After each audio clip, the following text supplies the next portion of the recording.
Ustadz, suamiku selingkuh. Tidak ada urusan. Ustadz, suamiku pemabuk. Itu enaknya jadi perempuan Islam. Tidak menanggung dosa suami.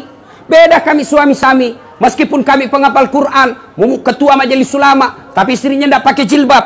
Istrinya tidak sholat. Istrinya tidak puasa. Meskipun suaminya ketua majelis ulama, kata Allah, ku ampusakum wa ahlikum narani. Bapak, masuk kota mani neraka itu istrimu. Itu ditanggung ibu. Beda kalau perempuan, ya, suaminya tukang mabuk, suaminya pengedar narkoba, suaminya bahkan tukang koruptor, tukang tipu, tapi istrinya baik agamanya. Kata Allah, tidak ada urusan dengan suamimu, biarkan dia dalam neraka. Bu, nih ada 7 pintu surga, tadkhulul jannati bisalam. Silakan ibu pilih mana kau mau masuk surga di situ. Mau jannatul firdaus silakan, mau jannatul naim silakan. Tidak ada urusan dengan suamimu. Tuh enaknya jadi perempuan Islam. Makanya jangan suka ngomel-ngomel. Bu. Ya, jelas, Bu ya, jelas.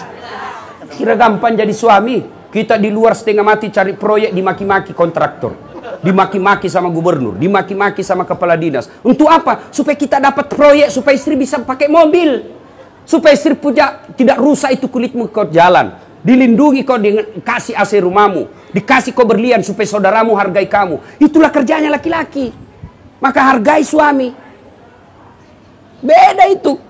Suatu kali Rasulullah Sallallahu Alaihi Wasallam didatangi ibu-ibu, demo dia. Ternyata sumbernya dia mau mengadukan suaminya. Kata Nabi, kau sabar, karena kau tidak akan menanggung dosa-dosa suamimu. Nah, itulah hebatnya jadi perempuan Islam. Cuma kita juga, bapak-bapak, jangan hianati istri. Alasan rapat, ternyata pergi merapat. Hei, Pak. Pak, masih ingat? Waktu kita menikah, saudara Dasat Latif, saya nikahkan engkau dengan anak gadisku, Nora Siddiqah Nasrun, dengan mahar seperangkat alat sholat tunai karena bukan karena gubernur, bukan karena wagub, bukan karena kapolda, bukan karena presiden, tapi siapa yang kita jadikan gadai? Siapa? Allah. Allah yang kita gadaikan untuk menghalalkan anak gadisnya orang. Lalu kita hianati, pantas 30 tahun kau cari nafkah tidak bisa kau lepas dari kredit. Kenapa? Kau hianati istrimu. Ada orang 30 tahun cari kerja, tidak bisa hidupnya baik. Kenapa? Kau tipu istrimu.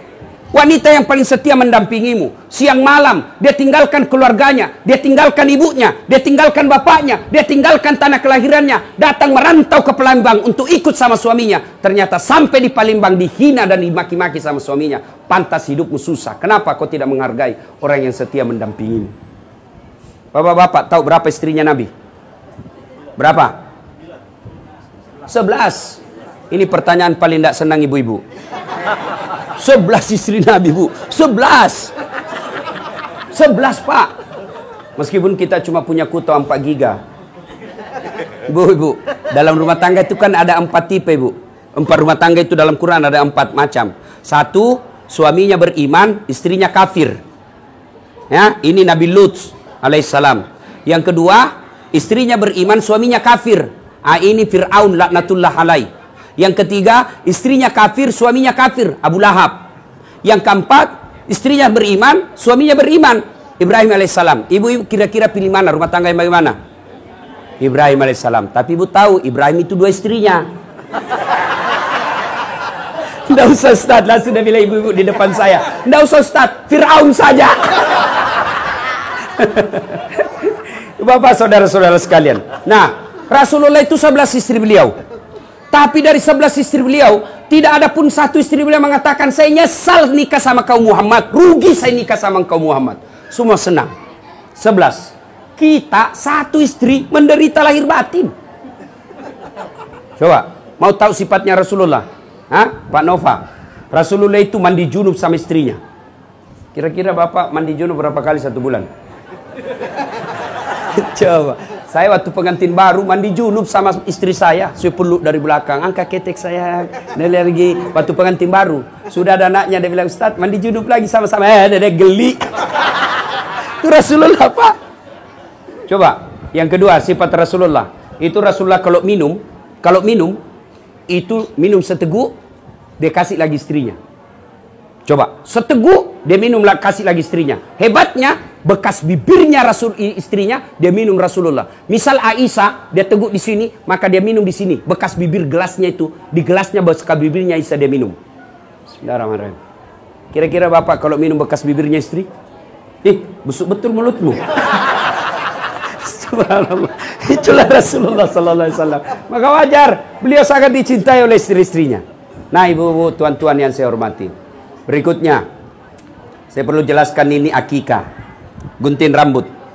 Itu sunnah, ya.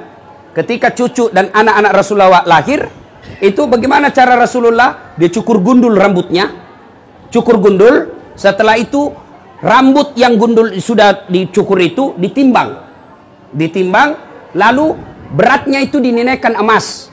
Tadi ini Ananda ini saya lihat Muhammad Edsel ini kan rambutnya masih tipis. Itu kalau dicukur kira-kira tidak sampai 1 gram. Nah, kalau dia anaknya lahir kribo, banyak rambutnya, dicukur, timbang, 2 gram. 2 gram itu dinilaikan dengan emas. Kalau emas 2 gram berapa? Anggaplah 1,5 juta. 1,5 juta itulah yang disedekahkan kepada fakir miskin. Ibu bapak, saudara-saudara sekalian, pada akhirnya, kekayaan kita adalah anak yang soleh dan soleha. Saya banyak melihat ketika meninggal, luar biasa, bunga kembang belasungkawa, koran TV mengumumkan. Tapi beberapa bulan kemudian tertulis depan rumahnya, rumah ini mau dijual. Kenapa? Anak-anaknya bertengkar gara-gara warisan.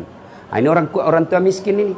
Tapi berapa banyak juga orang tua saya lihat anaknya seperti saya 14 bersaudara, Pak. Saya anak ke-13. Ibu saya tidak tahu bahasa Indonesia, tapi alhamdulillah tiap bulan dapat gaji 14 juta 1 bulan. Dari mana? Dari anak-anaknya. 1 anak 1 juta. Dia bilang ibu saya, seandainya saya tahu begini, saya tambah lagi anakku. Maka bapak ibu-ibu buat banyak-banyak anak, ya, doakan supaya anak yang soleh dan soleha.